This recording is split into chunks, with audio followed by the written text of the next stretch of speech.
Introduction: The Apocalyptic Literature. As the Book of Enoch is, in some respects, the most notable extant apocalyptic work outside the canonical scriptures, it will not be inappropriate to offer a few remarks here on the apocalyptic literature generally.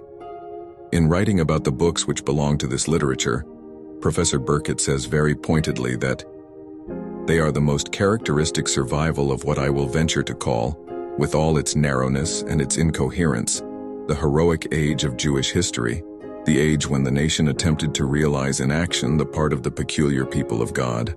It ended in catastrophe, but the nation left two successors, the Christian Church and the Rabbinical Schools, each of which carried on some of the old national aims. And of the two, it was the Christian Church that was most faithful to the ideas enshrined in the apocalypses, and it did consider itself, not without some reason, the fulfilment of those ideas. What is wanted, therefore, in studying the apocalypses is, above all, sympathy with the ideas that underlie them, and especially with the belief in the New Age. And those who believe that in Christianity a new era really did dawn for us ought, I think, to have that sympathy. We study the apocalypses to learn how our spiritual ancestors hoped again that God would make all right in the end, and that we, their children, are here today studying them is an indication that their hope was not wholly unfounded.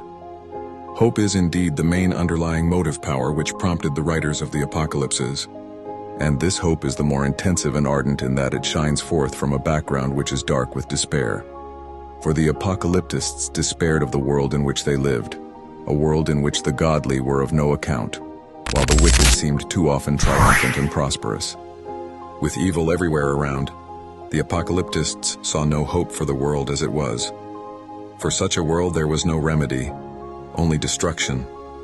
If the good were ever to triumph, it must be in a new world.